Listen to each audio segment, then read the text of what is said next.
মুন্সিগঞ্জের মুক্তারপুর সেতুর ১৯ নম্বর পিয়ার নৌযানের ধাক্কায় পিয়ারের নিরাপত্তা বেষ্টনীর দেয়াল ভেঙে গেছে, তবে কোনো ক্ষতি হয়েছে কিনা তা নিশ্চিত করা যায়নি। স্থানীয়দের অভিযোগ, ঘন কুয়াশার মধ্যে নৌযানের বেপরোয়া গতি এই দুর্ঘটনার কারণ। তবে সেতুর নিচে সতর্ক বাতি না থাকারও অভিযোগ উঠেছে। আমরা যখন আসি সতর্কভাবে আসি না, ওইটা আমরা ভালো চোখে দেখি না।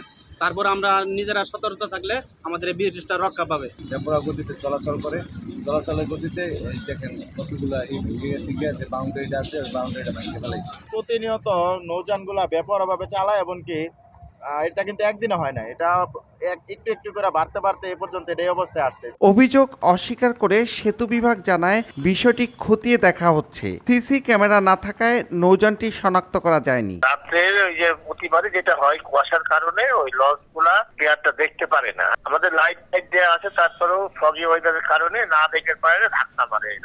আমাদের ওই আউটার সাইডের যে প্রোটেকশনটা আছে ওটা ওই এইগুলা কলাম গুলা ভেঙে ফেলে। প্রতিবারে রিপেয়ার করি আবার আমরা রিপেয়ার করতেছিলাম, ওইটা গতবার ভাঙছিল, তারপর রিপেয়ার করে রাখছে, আবার ভেঙে দিচ্ছে। ধলেশ্বরী নদীর উপর ১৫২১ মিটার দীর্ঘ ২ লেনের মুক্তারপুর সেতু নির্মাণের পর ২০০৮ সালের ফেব্রুয়ারি থেকে ঢাকার সঙ্গে মুন্সিগঞ্জের সরাসরি যাতায়াত ব্যবস্থা গড়ে ওঠে।